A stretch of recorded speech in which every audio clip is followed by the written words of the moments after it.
Hi friends, welcome to Prerana and Sadhana class. ఈరోజు మనం Ericsson ప్రకారం 8 మనో సాంఘిక వికాస దశలు మరియు క్లిష్ట పరిస్థితులను ఎలా ఈజీ క్లూ ద్వారా నేర్చుకోవాలో ఈ వీడియోలో చూద్దాం. క్లూ 1. పూర్వం ఉత్త క్రీడలు ఆడుతూ పాఠశాలకు వెళ్లకుండా కౌకి పూరీలు మద్యం పెట్టి పక్కవారిని పిలిచేవారు. నెక్స్ట్ క్లూ, దశలు క్లిష్ట పరిస్థితులు గుణం లేదా లక్షణం. Clue number 2. సాంఘిక వికాసం కోసం సన్ పూర్వం నమ్మకంతో ఆశగా ఉత్త స్వయం ప్రతిపత్తితో మనోబలం పెంచుకొని క్రీడలు ఆడుతూ చొరవ చూపి లక్ష్యం కోసం పాఠశాలకు వెళ్లకుండా శ్రమించే సామర్థ్యంతో కౌకి పాత్రలో విశ్వసనీయతతో పూరీలు పెట్టి సన్నిహితులను ప్రేమగా మద్యం పోసి ఉత్త సంరక్షణతో పక్వాన్ని సమర్థవంతంగా సూక్ష్మ బుద్ధితో ముగించేవారు. ఫ్రెండ్స్, ఈ వీడియో మీకు అర్థమైందో లేదో కానీ ఇప్పుడు నేను వివరిస్తాను. పూర్వం ఉత్త క్రీడలు అంటే పూర్వ శైశవ దశ, ఉత్తర శైశవ దశ, క్రీడా దశ.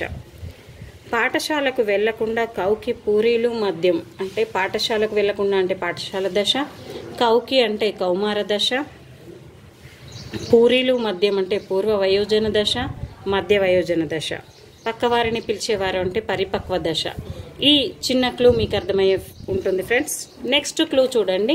దశలు క్లిష్ట పరిస్థితులు గుణం లక్షణం గురించి ఈజీగా ఎలా నేర్చుకున్నానో చూడండి.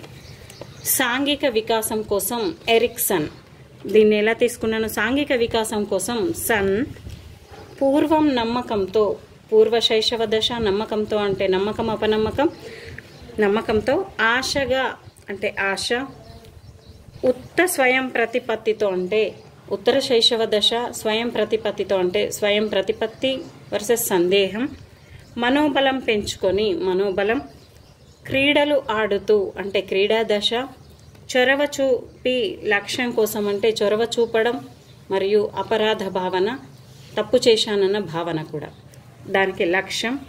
నెక్స్ట్ పాఠశాలకు వెళ్లకుండా అంటే పాఠశాల దశ, శ్రమించే సామర్థ్యంతో అంటే శ్రమించడం న్యూనత మరియు సామర్థ్యంతో అంటే సమర్థతతో, కౌకి అంటే కౌమార దశ, పాత్ర గుర్తింపు, పాత్రలో విశ్వసనీయతతో పూరీలు అంటే పాత్ర గుర్తింపు మరియు విశ్వసనీయత, పూరీలు అంటే పూర్వ వయోజన దశ, సన్నిహితులకు అంటే సన్నిహితము లేదా ఏకాంతము, ప్రేమగా అంటే ప్రేమ, మధ్య వయోజన దశ అంటే మద్యం పోసి ఉత్త సంరక్షణలో అంటే ఉత్పాదక దశ వర్సెస్ స్తబ్దత, సంరక్షణ అంటే సంరక్షణ, పరిపక్వ దశ పక్వాన్ని అంటే పరిపక్వ దశ, సమర్థవంతంగా సూక్ష్మబుద్ధితో అంటే సమర్థత సూక్ష్మబుద్ధి ముగించేవారు.